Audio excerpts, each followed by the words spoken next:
Okay, so On this week's they opened up. episode You were of 1 my to bad. Know, we'll discuss a crazy NFL free agency, the upcoming World Baseball Classic, the highs and lows of Texas basketball, and so much more.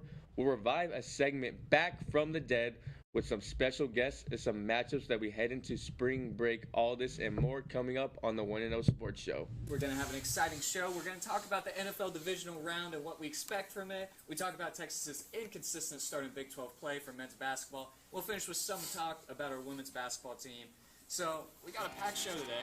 I got to go the other way. You know, Texas A&M, they got a lot of identity issues. Are they an agricultural school? Are they military? Are they blue collar? Are they academics? They're all over the place. So Now, I'm always a sucker for a one-handed catch. I have tiny hands. I need 3 of them just to catch a football. So this one-handed grab in the end zone, that's just super impressive in my eyes. That's going to be my play of the week. Mayo pour on college game day. Look at this. Just the guy just and the North Carolina South Carolina game. He is just straight eating it, shirt off, rubbing it on his body. Hey, listen, the Cinderella story ends here, Texans. I'm sorry, man. The chariots turns back into the pumpkin.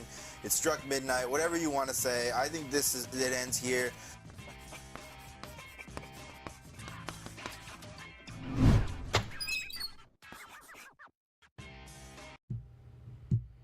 Ladies and gentlemen, welcome back to the 1 to Know Sports Show. Thanks for joining us on this beautiful Friday morning. Before we get started, we have to shout out our sponsors, and today's show is brought to you by Cat Metro, Austin's transit system. We connect you to work, school, play, and everywhere in between. Plan your ride to this weekend's game at catmetro.org. All right, well, let's just jump into it. If you're a returning viewer, you know that we start off with who's hot, who's not. So, Nolan, right now, who is the hottest team in sports? Yeah, right now I'm going with Team Italy. How about 4-0 in the World Baseball Classic group stage, led by Vinny Pasquantino, and probably their best pitcher being Michael Lorenzen. This was not expected from Team Italy. I thought they were good at 2 things. Their food, you got pizza and pasta, and they have the most terrorist soccer teams you'll ever see, ever. And I didn't know that they were good at baseball, too. So I wasn't familiar with their game in Italy, and I'm going to be rooting for them the rest of the World Baseball Classic. Yeah, for me, I got to go with the Buffalo Sabres. The Sabres have won 8 out of their last 9. They've been picking up points left and right. They're making a big push to be the top of the Atlantic Division. They had a absolute shootout of a game versus the Lightning a couple of days ago where they won 8-7 in probably what I think is the best hockey game of the year, if not the decade. They're led by Tage Thompson in goals. That guy's just a stud. Rasmus Dahlin is an incredible offensive defenseman. He's in the Norris conversation this year. And as for usually, the Buffalo Sabres about right now would be falling apart completely, but this team just does not look like it. This team looks like they are built to be a wagon. Absolutely. And we're going to go back to you, Colin, for this. Now we go to who is not right now, who is not doing good. Who do you have for that? Oh, this makes me smile to say, and I know it's going to make you smile too. Tottenham Hotspur are on a 6-game slide. Started with a loss to Manchester United, which is just laughable. Then losses to Newcastle, Arsenal, Fulham, Crystal Palace, and then ultimately in the Champions League the other night, losing 5-2 against Atletico Madrid in the first leg. It is not looking good for them. They're in the relegation zone. That would be the funniest thing that's happened in my lifetime in sports if Tottenham, a Big Six club, got relegated. I cannot wait to see how badly they mess up the rest of the season. I'm really looking forward to it, Nolan. Absolutely. What about you? Who is the worst Well, team first in of all, sports I got to say, Tottenham get battered everywhere they go. Tottenham get battered everywhere they go. Everywhere they go. All right, I just had to get that out. Hopefully Ray Looking at the heard wrong that. camera, by the I way. looked the wrong camera. My bad. I don't do this very often. I'm going with Miami, Ohio frauds. Absolute frauds. right now. They were 31-0 before they lost to UMass last night. A quad 4 loss. It got updated to quad 3. Quad, who cares? Quad 3 loss. But look at this. 26 of their wins were in the third or fourth quadrant. 3 of their wins were not even on the quad scale. They were against NAIA schools. Like, I was recruited to freaking NAIA schools out of high school.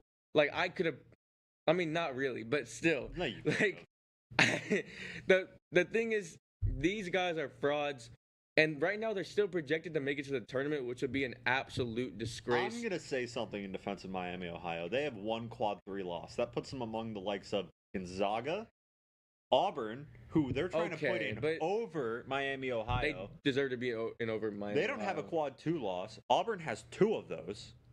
There is no reason that a team that goes 31-0 in the regular season shouldn't be one of the 67 teams that gets knocked out in March Madness. I disagree. There are 67 teams that lose in March. It's not their fault that other teams didn't want to schedule them. You can Freedom of Information Act request it because it is a public university. No, I saw that. There have been dozens of top-tier Division I schools that refused to play them. That's not their fault. They won as much as they could in the regular season. Unless you want to say that the regular season counts for nothing, if we're going to do the college football strategy for college basketball, Miami, Ohio deserves to be in the playoff. You can't win more games in the regular season than they did.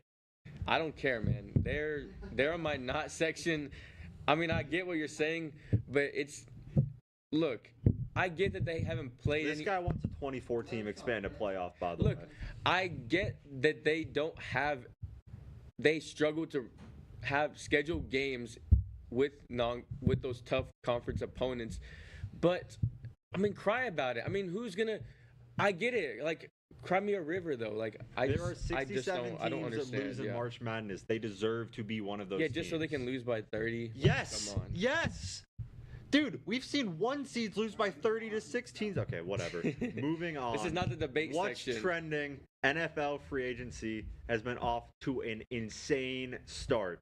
As the new year for the league comes around, we've seen Mike Evans, Max Crosby, well, maybe Max Crosby, and Super Bowl MVP Kenneth Walker all on the move. With these signings and trades, which team do you think has made the best move so far? Well, you already mentioned it, Kenneth Walker. I believe this is the best move of free agency so far. I mean, this guy was the heart and soul of the Seattle Seahawks offense, a Super Bowl winning offense, I must add. And, he's just a guy you want to have on your team, a guy you want to have in your backfield, over 1,000 yards, almost 5 yards per carry. A downhill runner when he gets into space. He's electric. He can run in between the tackles. He is just a formidable running back. And honestly, I think he's the best running back Patrick Mahomes will ever have. You can argue about prime Kareem Hunt maybe, but, I mean, prime Kareem Hunt was also, someone... no, we're not talking about that. Okay, I'll pick it up from there. I'm just saying, I think he's an ethical player, Kenneth Walker. I think that the best signing so far has been, after everything that happened with Max Crosby, the Ravens picking up Trey. Oh, we're green now. Okay, the Ravens picking up Trey Hendrickson, who was an All-Pro in 2024. He is quite the player. He fills roles that need to be filled, right? They have a big gap on their defensive line. He's played in the division, so he's played their main rivals multiple times. He's also played the offense of one of their division rivals in practice for the last, 8 years. He knows who they're going to play for half the season. He's played against them plenty of times through his career. He's an explosive player.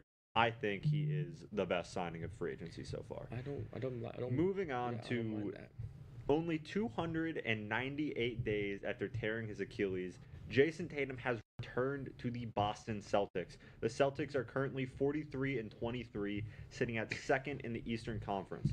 So does Tatum's return make the Celtics championship contenders?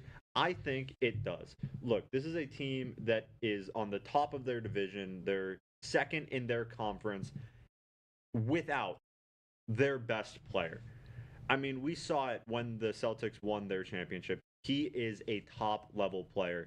This team can win without him, but with him, they just take that extra step.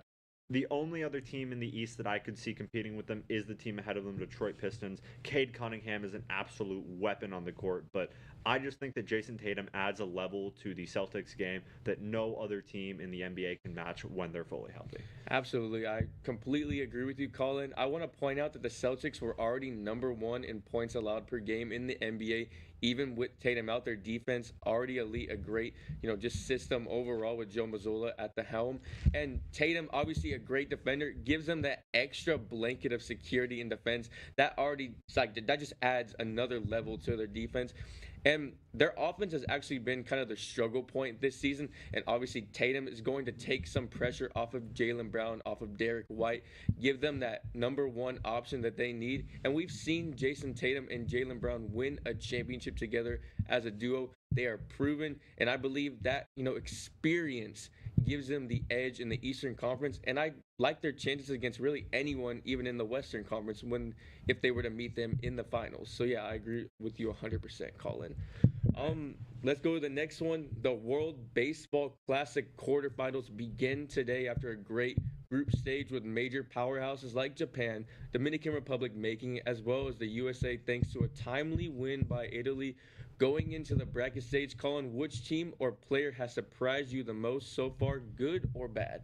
I mean, I feel like the obvious answer here is Italy. I mean, they went 4-0 in pool play, right? Nobody expected them to do that in a group with the US and Mexico in it. The fact that they won all 4 games by pretty convincing manner in each game as well.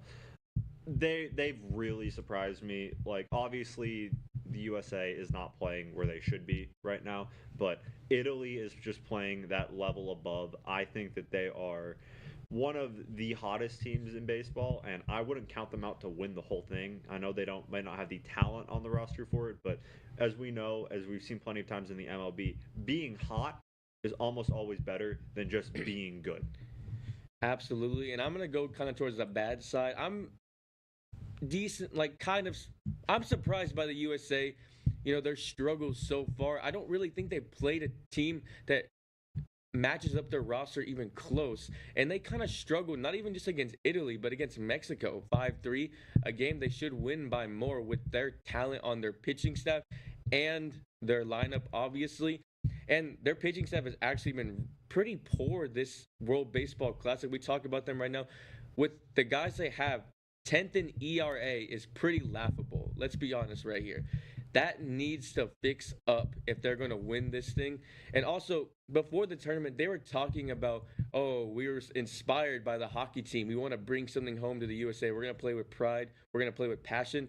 When you look at the Dominican Republic right now, when you look at the Japan team, not just the players, but also the fans in the stadium, the energy surrounding the team, it's not even close. It's night and day between the energy levels between all these teams. They need to not only put their heart and soul into this, but they need to fix up, because they can get knocked out by Canada even. Like, this could happen. And yeah, I don't even know. I mean, this is kind of embarrassing, to be honest. I don't know about Canada, man. They can lose to anyone, man. We already saw it. Italy is really good right now. I know they're really good. They went 4-0 in the group stage. But Canada probably also has a bunch of Americans that are naturalized, so they're Canadians. All right. Well, coming up when we get back, we're going to go into our Versus segment with a very special guest, Raymond Gorby. So don't go anywhere. We'll be right back. All right, we got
back to the 1-0 Sports Show. Nice phone, Nolan.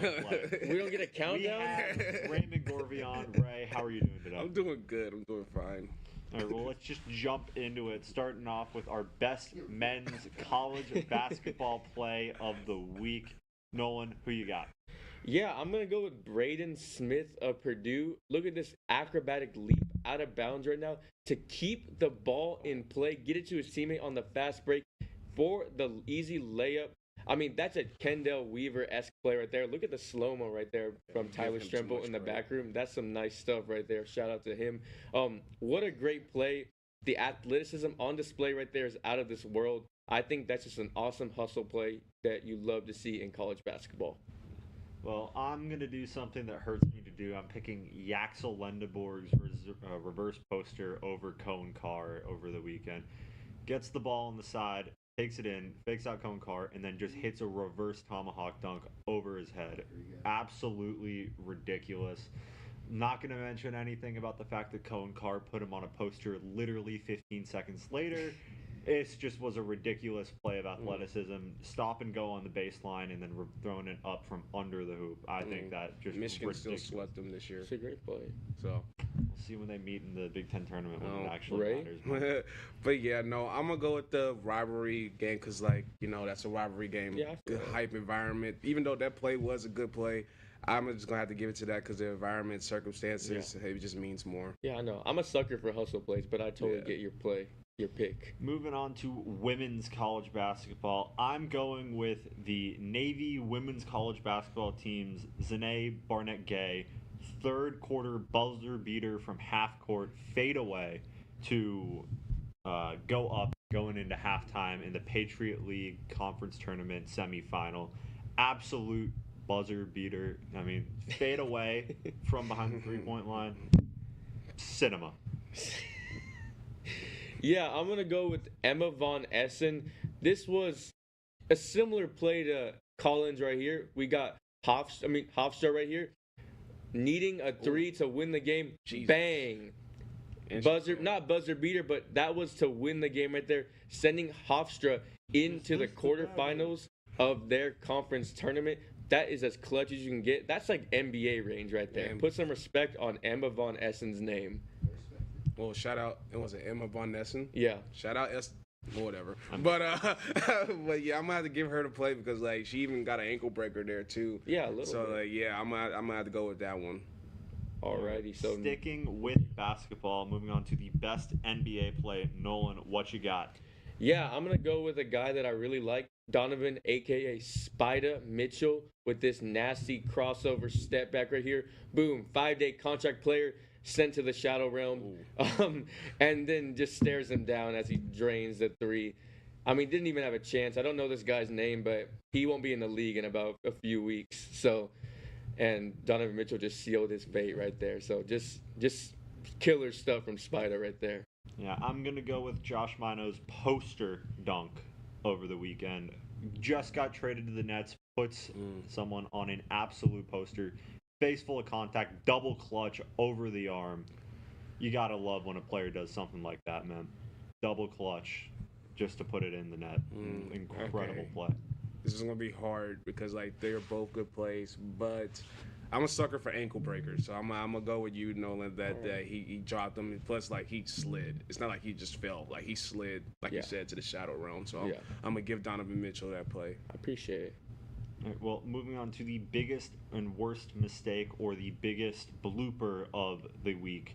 I'm going with, and you're going to need to watch the clock on this. Watch the game clock. I'm watching. Boston University gets an extra 3 seconds of game time to beat Navy in the, I believe, the Patriot League semifinals. The clock doesn't start until they cross half court. Gets enough time to spot up and shoot a three to beat Navy, who was the best team in the Patriot League the regular season by a long way. They hadn't lost a game in almost 2 months.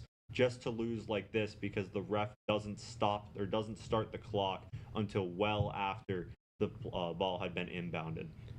Yeah, that's a pretty bad error. You could argue that he might still have a little bit of time left, but that still changes He would not have gotten nearly that far. Yeah, I down know. the It court. still changes the mindset for sure.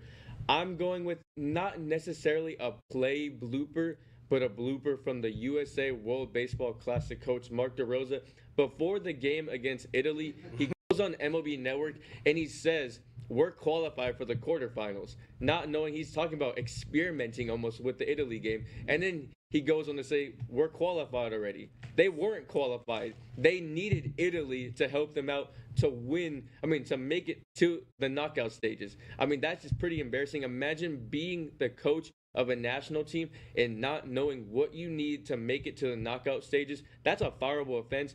He's lucky, so lucky that Italy was able to beat Mexico 9-1, whatever it was. Because if they didn't make it to the knockout phases, he would have had to get put on a stake. Let's be honest. Can we put that? Is that something I can say? I don't know. Burning him at the stake, I think so. As long as you don't say that you actively. I don't want to kill him, by the way. I'm just like.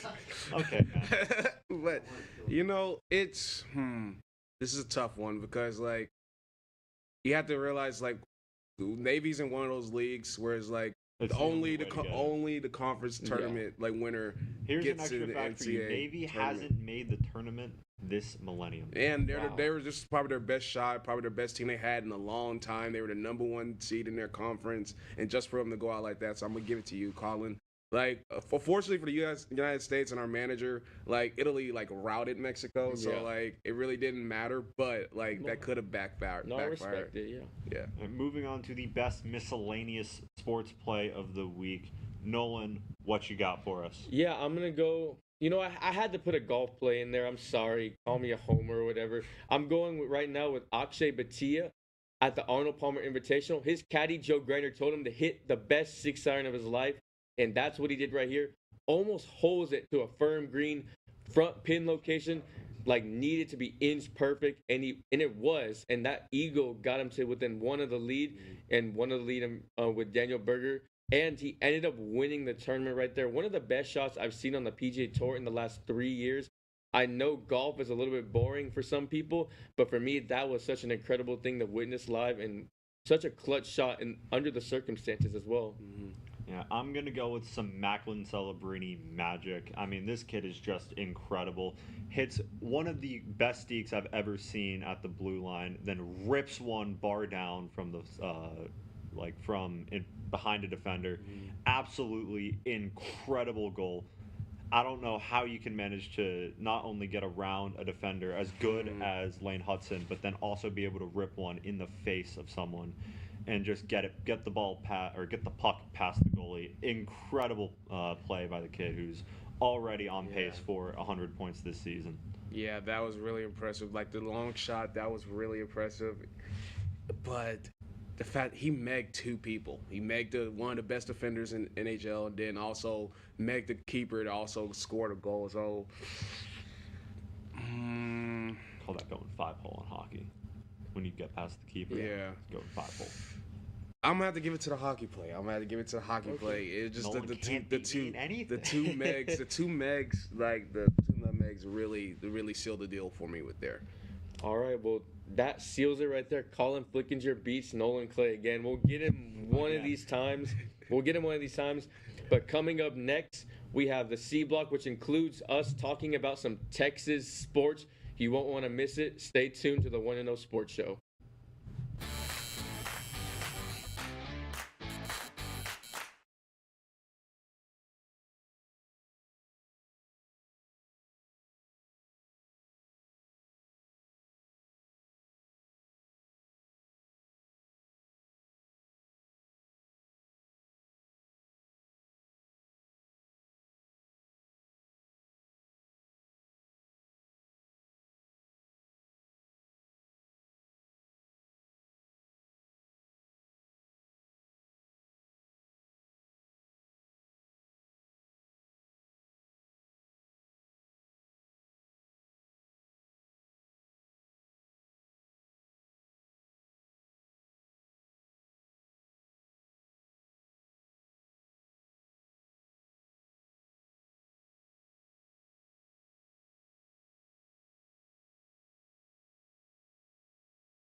Alrighty, welcome back to the 1-0 Sports Show. Now we talk about some Texas takes right here. So starting off, we got Texas women's basketball, who just won its first SEC championship on Sunday, defeating South Carolina in a dominant fashion, 78-61. The Horns jumped out to a 16-3 start that proved to be too much for the Gamecocks to overcome. USC has been the Longhorns' kryptonite, but now moving into the NCAA tournament, have the Horns proven to you that they can get past the old habits and become national champions? Colin, I'm throwing it to you. Old habits die hard. I don't think so. Look, I'm not one to continually drag a team that outdoes my expectations, but even when they are beating teams like South Carolina, I don't see how they're getting past USC, actual USC. I don't see how they're beating Southern California. I don't know if they can really compete with some of the other Big Ten teams that are on the top of their game right now. I just don't think that. I just don't think it's gonna happen, man. Yeah, look, I'm kind of agreeing with Colin, but I'm kind of not. I'm on the fence. I really don't know. I mean, first of all, beating South Carolina 2 times in one season is pretty big time for a Texas team that, has been struggling against South Carolina in recent years. They've proven that they can beat some of the best teams in the country. They also have proven that they struggle against teams in that kind of mid-ranked section, those 4-5 seeds in the NCAA tournament. And I can see them getting upset. If they make it to the Final Four, I think they have a good as chance as anyone, to be honest.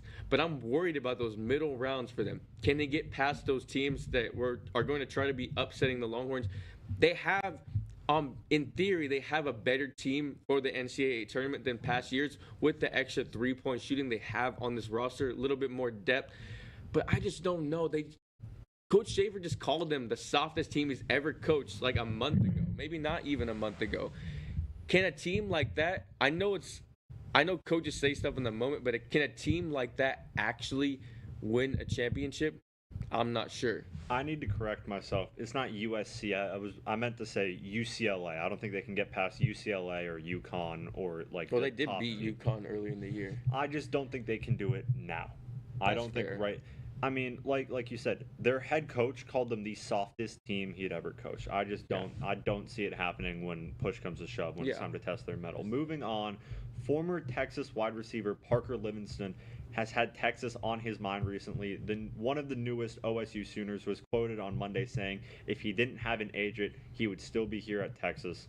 The former Longhorn broke his silence with the fallout with Texas fans, and the transfer spoke on his desire to, quote, beat the, I don't think we can say that word, out of Texas. What do you think of Livingston, and what do you think of the larger NFL atmosphere in college sports? Look, we knew that this was going to happen. Players have agents now, and some of these agents are very inexperienced, as Sark has mentioned in the press conference. They ask for crazy, diabolical numbers, and this is what's going to happen. Schools are not going to pay a fourth-string wide receiver crazy money, millions of dollars. Like, that's just not what's going to happen. So people are going to have to move places that they didn't expect they were going to go to. And yeah, I mean, that's just what's going to happen. But I'm fine with NIL because it changes players' lives. Like, some of these people need the money for their families. Like, we talked about Colin Simmons earlier in the week, talking about how he was able to move his family from, the Dallas area to Austin with him for college football. I mean, that is such a cool story. A kid who's in college, who in the past wouldn't have been able to do that, is now able to change his family's life. That's what NIL is all about, and I'm all for it. And by the way, Livingston talking about beating the heck out of Texas, he's a fraud, man. This guy is overrated as hell. Get him out of here. Yeah, I'm gonna jump in right there. I agree. The guy had half of his production last season came in 2 total games. The rest of the 10 games this season were a complete wash for him. I just don't get why he thinks that he deserves so much money. He, on this current Texas roster, is not ahead of Wingo. He's not ahead of Coleman. He's not ahead of Mosley. I'd say he's probably not ahead of 2 other guys at least on the roster. Right? I don't get why he thinks he should make that much money. And I'm going to say this, for the current NIL situation, I really don't care that people have complaints about the players. These schools have been making billions of dollars off of these players' images. They have been monetizing these players forever. And now that these kids are finally getting paid what they're owed in fair market value, they wouldn't be making this money if they didn't deserve to make it. I firmly believe that. The fact that they get to monetize themselves now, and now it becomes a problem for programs because they have to pay players what they're able or what they have to in order to keep them around. I really do not care about the current state of NIL. The only people complaining about it really are the teams that either can't keep up because they don't want to have to pay players because they want those profits for themselves, or analysts who are stuck in their ways. So I really, really do not care about the current NIL landscape. Moving on to Texas men's basketball. They were stunned with a first round exit in the SEC tournament basketball, losing to a 13-8 Ole Miss team led by the former Texas men's basketball head coach Chris Beard. Ole Miss led from the beginning, never trailed, and Texas's tournament hopes are rightfully in question. I believe right now they are just on the bubble without bid stealers. Are you, in your mind, do you think who should be responsible for this loss, if anyone? Yeah, first of all, it says stunned in the script. I'm not very stunned. I mean, this team has been kind of inconsistent all season. Let's just call it how it is. I don't think it's Sean Miller's fault, man. I think he was given a poor hand to start the season. This roster is not constructed to the strengths of his team. He talked about coming into the season wanting to play a high-tempo style of basketball, and he's had to redo his whole philosophy, playing a system of offense that he doesn't want to play. No movement, a lot of ISO ball, and they've been a good offense. Let's be fair. He's done a good job with the offense, but it's severely affected the defense. And this group of players is just a mid group of players. It's not their fault, but a lot of these guys, I don't know what's going on in the background. They're playing baseball. They're playing basketball right now. Baseball. But these guys, some of the guys who are the best players on this team are role players on a solid team. If Texas can give Sean Miller a budget to work with, he'll build a good team, and that's ultimately what comes down to these failures. Yeah, for me, I really think the only people to blame are anyone who had expectations for them to do well. I've been saying this since the beginning of the season. This is not a good basketball team. They have a couple of pieces. Dalen Swain could be a great college basketball player. I don't know how he's going to do in the NBA. I'm not gonna hate on any player individually. I just don't think that this team as a whole has the quality necessary to be good. I'm not surprised that they lost this game. It's just not that well constructed of a roster.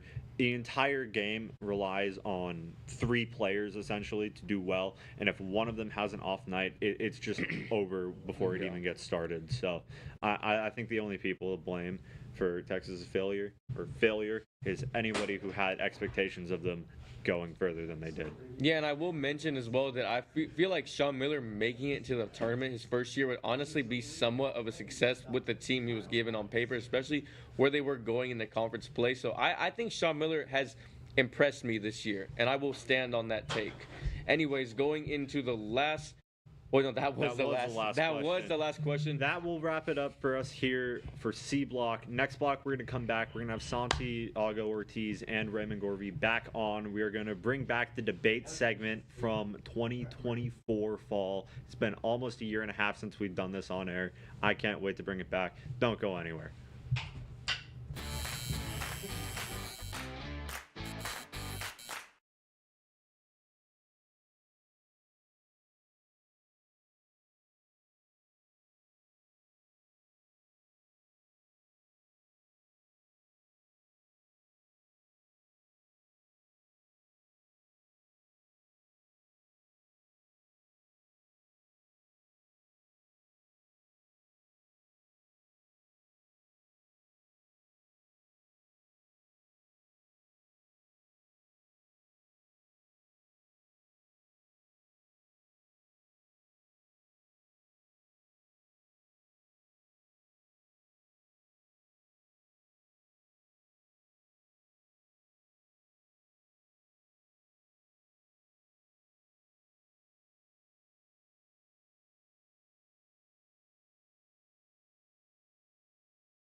Want to Know Sports Show. We have Ray Gorvey back on, as well as Santiago Ortiz on for the first time today. So first let's introduce the new segment. What we're going to do is we're going to have a debate, right? The teams are going to be me and Ray, and Santi and Nolan together. So how it's going to work is we're going to have 1 minute of prep for each question that we're asked, and then each team will pick an opposing side for the argument, and then we will then argue over the topic. So the first topic is going to be Bam Adebayo, who had the second most points in a game of all time on Tuesday. But the question remains, was his game ethical, or does it deserve to have an asterisk next to it? Minute of prep, start now. What side do you guys want to take? You guys can have first pick. It was not ethical. Okay. That was not ethical. That was not ethical. Yeah. So, Alright, so I don't want to walk the audience too much through our thinking process, but I feel like we can bring up some points we can talk about how many points he had before they started fouling, how the game was not very close. Just because the other team The couldn't Heat start foul were intentionally fouling the Wizards while up 30 points, trying to force the ball to them. And then the Wizards are taking so bad that they had a game against the Magic this week. Yeah, they had a game against the Magic last night, and a guy on the Wizards hit a 3 to tie the game, and you could see the Wizards bench, the players were audibly upset, or they were visually upset that the game went into overtime, because they're trying to take. Yeah, I mean, it was less than 50% from the field. 7 of 22. It's not his job. 36 free. All right, are you guys ready? Yeah. All right, go ahead. You can start us off, Santi. All right, we want to assert to our opposition that Bam Adebayo's 83-point game deserves to have an asterisk next to it because it was not very efficient. I think it was unethical in the way that the Heat went about getting him this 83 points. They kept him in a very big blowout game. They were intentionally fouling the Wizards while up multiple scores, trying to get Bam Adebayo more opportunities to score rather than just letting it come naturally. And the Wizards are a team that is tanking extremely hard right now. Last night, they played a game against the Magic where the game went into overtime, and the Wizards players were visibly upset that the game was even going into overtime. That's a team that wants to lose. The team gave up 150 points. Bam Adebayo is averaging 19 points a game. His previous career high was 41. You don't just get 83 with pure, excellence and performance. I think that had to have been manufactured.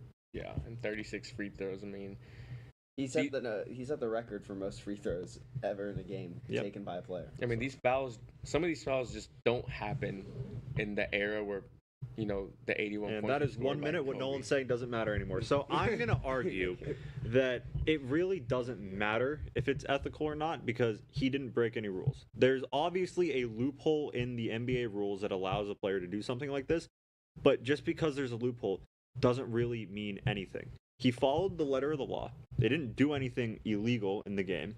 They still managed to put the ball in the net enough times to score 83 points in a single game. You can argue that he might have had, they should have taken him out. The Wizards are tanking. It doesn't matter. That is an NBA team with NBA players on it, and Bam Adebayo still put up 83 points. Yeah, I mean, to me, if you look at it, like Bam Adebayo, he was getting the rebounds, he was getting off his missed shots, but he was still playing hard basketball. So we can't fault him for that, So I mean, just tell the Wizards to play better defense, try harder. They're professional basketball players at the end of the day, so that competitive spirit. So all right, that's over 1 minute. That will be it for that segment, and we are waiting on our producer Tyler's decision. I'm getting it in my ear right now. The team that won was me and Ray. Look at this. Moving on to the next question. Moving on to the next question. The USA squeaked into the bracket in the World Baseball Championship due to a dominant win against Mexico on Wednesday. Do you guys think the U.S. has what it takes to bounce back and win the World Baseball Classic, or not? So I'll say that yes, I think that the USA does have the chance to bounce back. I'm glad that you picked that one. I don't think they have the passion. They don't have the passion they need. When you have guys like Aaron Judge, that's your clutch player. It's actually he's not even so, I think but a really important Mace Miller assertion to bring still up on would the be that incredible players. Yeah, and then they have the ability to it's baseball. Anything can happen. Right?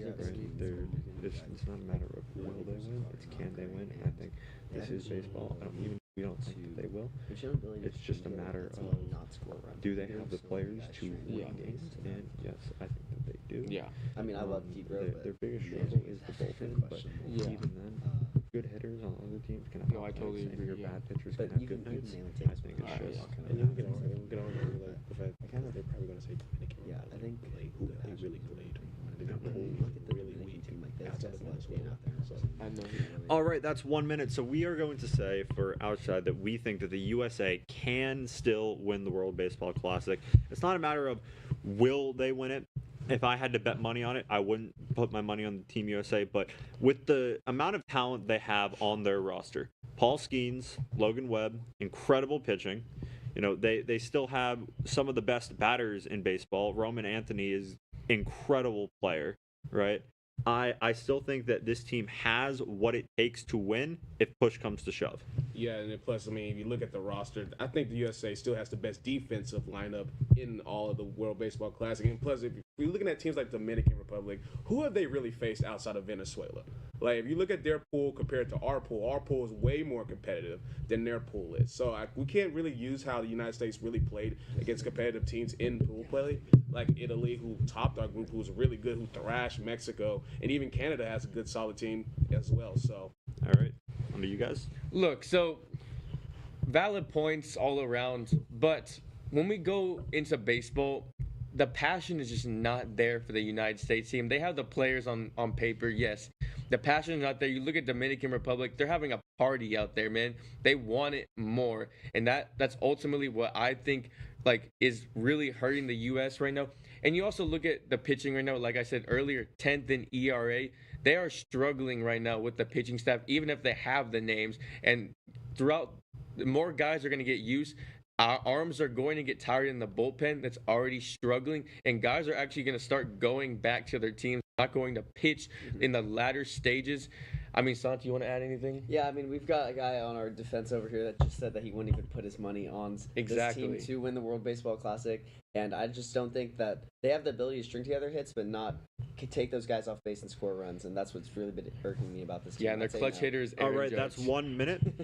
So we're waiting back on a decision. I mean, yeah, it's a one, right 1 minute per side. He doesn't know. Dot. I mean, no, nothing yet. Nolan and Santi. Let's go. Let's go. 1-1 now. All right, moving on to the last question. The Chiefs Tiebreaker, finally realized that the backfield is an issue, that they do need a running back. So they re-signed reigning Super Bowl MVP Kenneth Walker III from Seattle. Is this what they need to be dominant again, or will we see them continue to struggle? What do you guys? You guys can go ahead and pick. All right, I say that No. I think we're going to go with they're going to continue to struggle. Yeah. Okay. All right, 1 minute. So mainly, You can have this one. I do think they can as well. There's two starting corners. Two starting cornerbacks. Yeah, That's getting really like cheap. I do think he's the best running back. Even the Seahawks use like Charbonnet. They're ignoring the fact that Charbonnet was just Zach Charbonnet and Kenneth Walker were splitting carries the entire season if up they don't until have Zach another Charbonnet guy, got hurt. In moments, they looked at Zach Charbonnet more It's than not they looked at around, Kenneth Walker. They just force fed the ball the running to backs, Kenneth it's Walker more because that's the about only still running have back. it's not like Yeah. getting back to Jeez. what made them really good, which they If for Kareem a while Hunt is they their had Tyreek backup Hill, running back, I think that might be a pretty good one to Debo, punch with. they went away from that point very much. I mean, they lost a lot of defense. I don't think. I think they lost They too just much. really This I mean, they had a offseason. good game. Like they traded away an all-pro cornerback. Well, you can also They're Travis clearly Kelce's still their best injury. option. You know, in they're back 2022. against They're still obviously have a rebuilding. good Kenneth quarterback. Walker is not a good pass catcher. I also think like So since they've lost Yeah, Zach, Creed Humphrey has progressed and so All right, that's 1 minute. So we are going to argue that Kenneth Walker is not everything that the Chiefs need to be back to where they were. Kenneth Walker, first of all, is a very good running back, but in Seattle, he was splitting touches with Zach Charbonnet. On top of that, he is not a particularly good receiving back. The Chiefs' best offensive weapon is a 36 or however old Travis Kelce. And not to mention, the Chiefs just lost two of their best defensive players. They traded away Trent McDuffie for picks. This is clearly a team that is in rebuilding mode. They are not in win now mode, right? This is not a team that is looking to win this year. So I don't think that they're going to be dominant. They might squeak into the playoffs potentially if some games go their way, but I don't see them being nearly as dominant as they were for their dynasty era. Anything, Brad? Yeah, they lost too much. Losing 2 starting corners. Travis Kelce in the big 2026 is your best offensive weapon. Kenneth Walker, like I said, like Colin said, they were splitting carries, so I don't think he's really that. That is 1 minute. All right, well, I think that we would like to assert that Kenneth Walker can be that explosive piece for the Chiefs. So we talked about, me and Nolan discussed how the Chiefs early on in their success, they had Tyreek Hill, they had that deep ball with Sammy Watkins, and then kind of towards after the Super Bowl against the Buccaneers that they were humiliated, and they switched to kind of being a more RPO, short passes, more checkdowns. I think getting back to that playmaking, that explosiveness, and when you have a 3-time Super Bowl MVP, you're never going to be in rebuilding mode. I think Andy Reid, he knows that the time is coming to an end for him, and he wants to go out with a bang. I think that their defense has been a strong suit, but they can get back to their offensive ways of the early Chiefs. Yeah, and I also just think with Mahomes, coming back from injury, it's going to be super important to give him a guy he can rely on in the backfield to get a lot of touches, because you need to protect this guy. He is the savior for the Chiefs. Without him, the Chiefs are really nothing. They need to rely on Kenneth Walker to take some pressure off Mahomes so he can stay healthy, and I think that's a big deal for the Chiefs to make it to the playoffs this year. All right, and that will be it for the debate segment. We're waiting on who Tyler is going to pick. He's being extra dramatic right now and telling us to give him a drum roll through a Google Drum. Still waiting, Tyler. The winner is... Jeez, dude. He's really thinking of us. Hey! Still, Nolan can't beat me. This guy can't beat me at anything. Put the camera back on the middle. Put it back on the middle. I want to. This guy cannot beat me in anything. I'll beat him at golf when we play. Yeah, we haven't played, so it's not a matter of he can beat me at golf. He hasn't. He has never beaten me before. I own this kid. He sucks. Come on, Tyler. Okay. Let's go to the next block. Put up the trophy. Kenneth Walker's that. Alrighty, when we return, you will never be here, bro. When we return, we're going to do our pick'ems for the week. You won't want to miss it. Stay tuned to the 1-0 Sports Show.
Welcome back to the 1-0 Sports Show. We got our last block of the day. Santiago Ortiz is back on for the pick'em. Santi, how are we doing?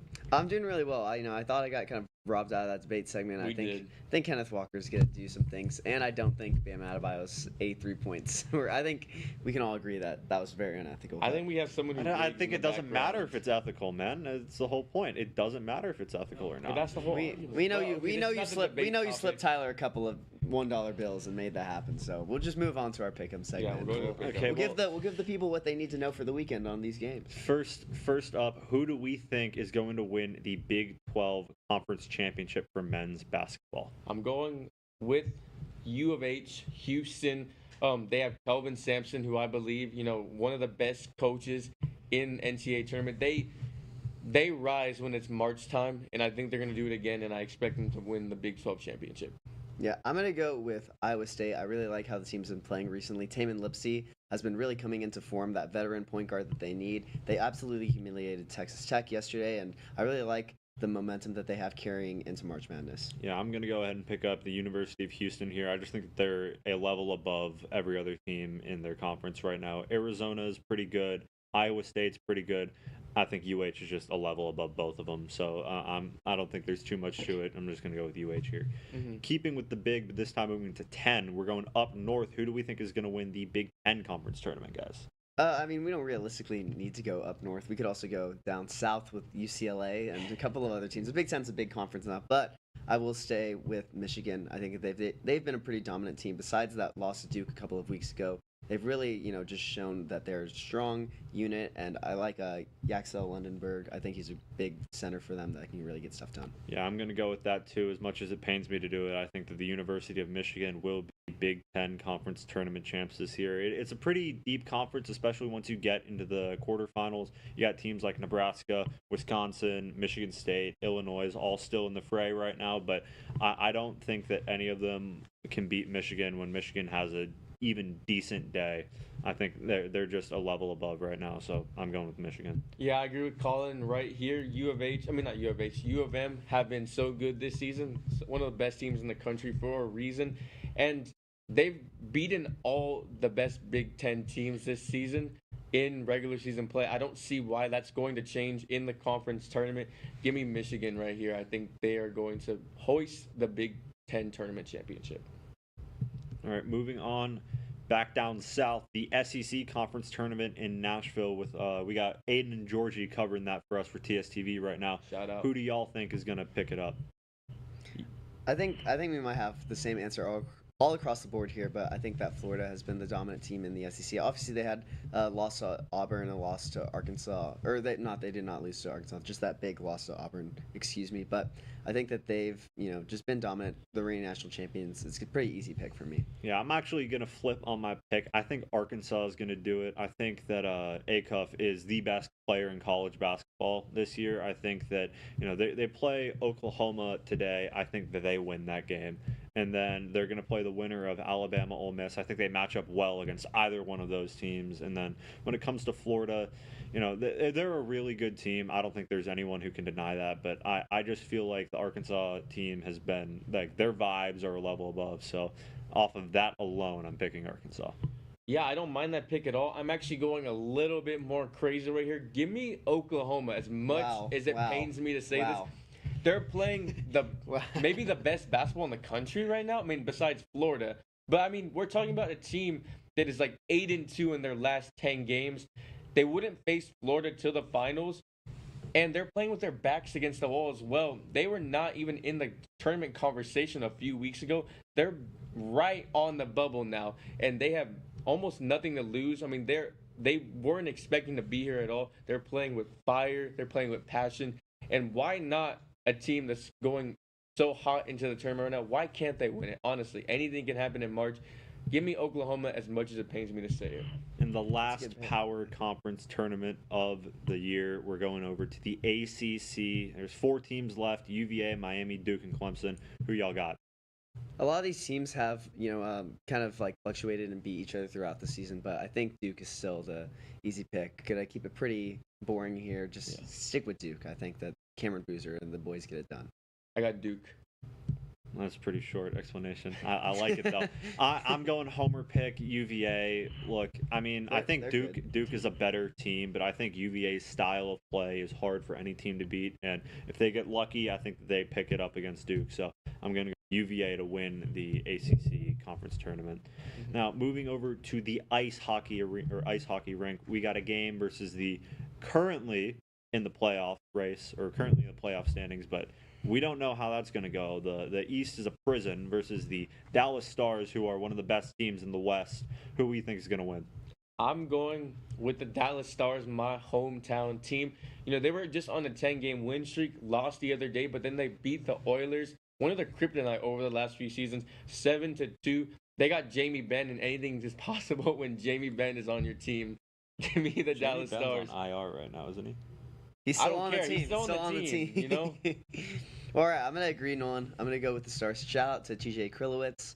I hope you're doing well. Want to know, former executive producer. So shout out to that guy. Let's go Dallas Stars. I'm going to go with the Detroit Red Wings. I just think that the West is not the level that the East is. The Wings are a really, really good team, even if they're not, you know, top of their division.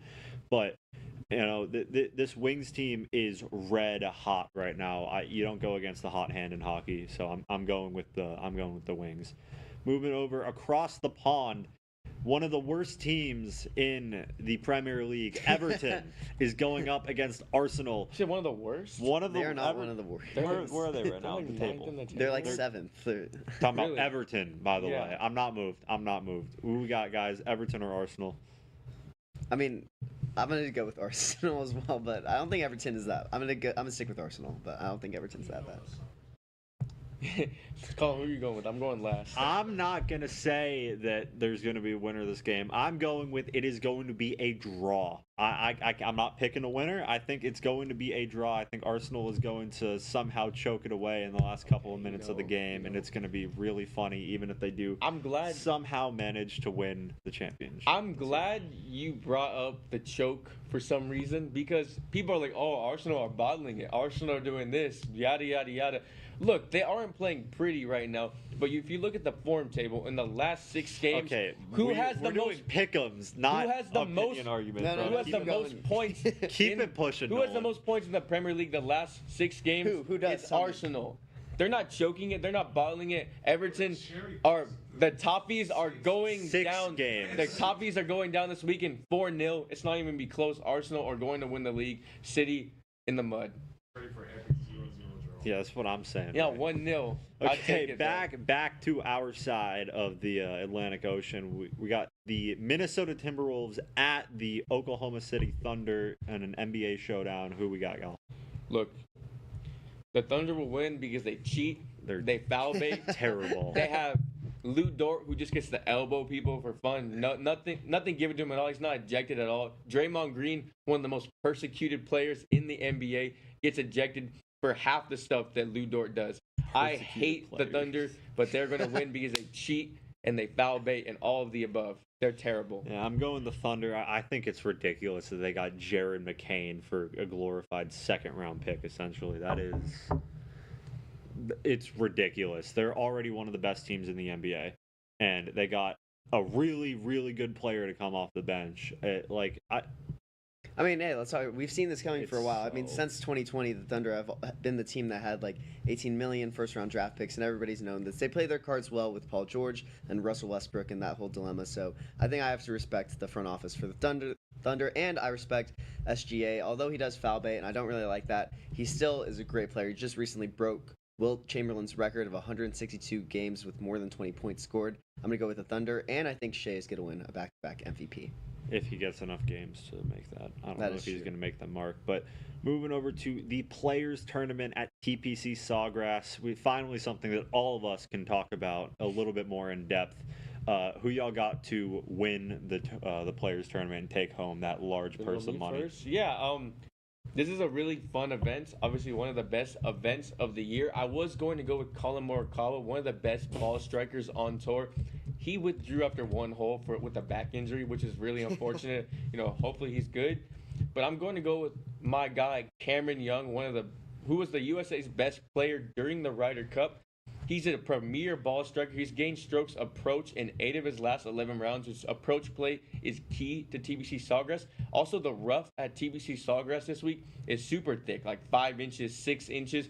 You're going to need a strong player who can muscle it out of these roughs when he gets into bad positions. That's exactly what Cam Young is. He's a bomber, and he's one of the best putters on tour. He shot 4 under in the first round. I expect him to keep playing well. Give me Cameron Young to hoist the Players' Championship, get the marquee win of his career.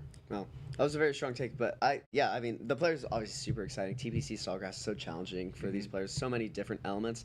And there's a couple guys I like. I like Sahith Scala, and I really like what Jordan Spieth is doing right now. I'd love to see him get a win, but I'm going to go with Xander Schauffele, a guy that hasn't picked up a win since, I believe, 2024 on the tour, and he's been struggling really recently this season and has missed a couple of cuts, hasn't really seen his game come together, but he's up there in the leaderboards right now. I think his short game and his chipping is really doing well right now, and I think that's going to help him out. I've got Xander to win it all.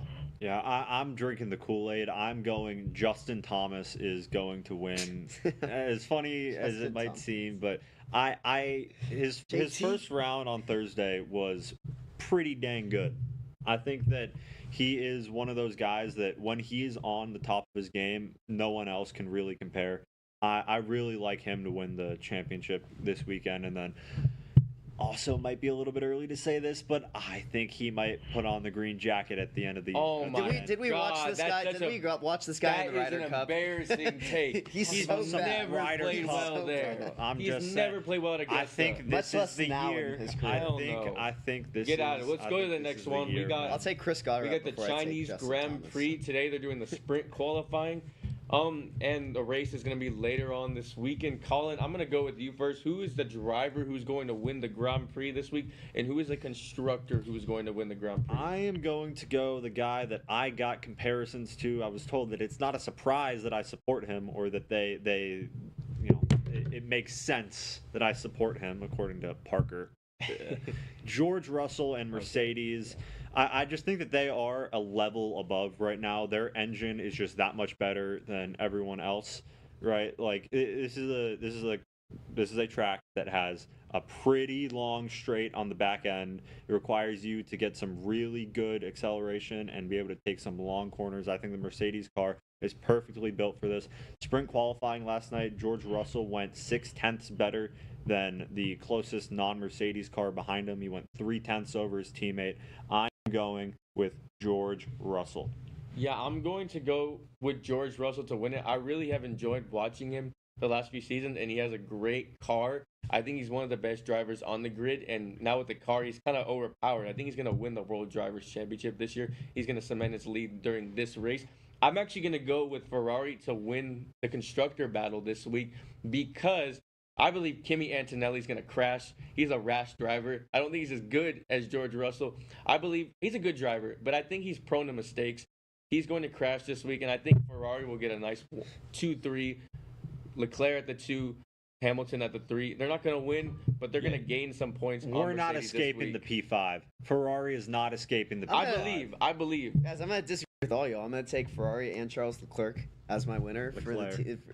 However you say the name, I'm going to take him to win. I'm going to throw a wild card in there. Fiery guy. Hey, I like get it. On his side. He's a great driver. The best driver on the grid. I don't see the vision. I don't see the vision. All right, second to last one here. We are going to the World Baseball Classic, the Republic of South Korea versus the Dominican Republic. I'm going with the Dominican Republic. How'd you know I'm Dominican, Bobby? Jugamos baseball. I gotta go with the DR. I think that their team is so good. I don't think any team can match up with their bats, and their pitching is also right up there with the best. If we're especially in this game specifically versus Korea, Korea does not compare to the DR. I'm going with the DR. I'm gonna have to agree. I think that Korea showed some flashes early in the Tokyo pool, but I think the Dominican Republic is just an overpowered team. They're full of so many hitters. Their lineup is an all-star lineup from the first batter to the ninth batter. It's going to be really tough for anybody to take them down, and I don't think Korea gets it done. Yeah, I really like the Dominican Republic. Not only do they have such a good roster, they have the whole fan base behind them, the energy. I think they're going to be a very tough out. There's a reason why I picked them to win it all. And yeah, Dominican Republic by many tons of points, runs, whatever you call them. Points. All right. We'll go with Last runs. one. We're going the now seemingly invigorated rivalry of the USA versus Canada after the Olympics, but this time on the baseball diamond. For me, I just don't think Canada matches up at all to the US. I think even without the passion, as these guys brought up during the debate segment, the USA just is not going to lose to Canada. If they do, I will be shocked. Yeah, I mean, I agree. I think that we talked about this earlier. I don't think Canada will be the team to eliminate the U.S., but I don't think they're going to win the whole thing. I do think they get past Canada. Canada's pitching really struggled against Cuba in their last game in the pool play. They won 5-2, but they let Cuba get a lot of runners on base. The game was very close. They had some good, saves to get out of innings, but the Canadian pitching, especially their bullpen, is just not there. I think USA wins this one probably in a good route. Yeah, look, I said that Canada could beat the USA. I'm not going to predict it. I think USA is going to win by a few runs. It's going to be close kind of in the mid-section of the game, 4, 5, 4th, 5th inning. But I think towards the end, the USA's depth, their pitching depth as well, is going to prevail. Like you said, Canada pitching has struggled a little bit during this tournament. I don't think it's going to be a convincing win, though. I just don't think so. Hopefully they prove me wrong, though. I really do. Logan Webb's on the mound, buddy. Yeah, he sucks. Logan Webb on the mound. Logan Webb They're on definitely the giving mound. up some runs in the first couple of innings. Well, that's going to do it for this week's episode of the 1-0 Sports Show. Don't forget to join us in 2 weeks. We're on spring break this upcoming week. On Tuesday at 6 p.m. for the next episode of College Crossfire, which I will be hosting. Wednesday live at 9 p.m. for a next episode of College Crossfire, which I will be returning to as I won last episode on Wednesday. And in 2 Fridays from now at 11 p.m. or 11 a.m., we will be back in the studio for the next episode of 1-0 after spring break. Thank you to Tyler in our back room. Thank you to Santi and Ray for coming on this week. And thank you, the viewer, for watching. That's going to be it for us. Have a safe spring break. We're out of here.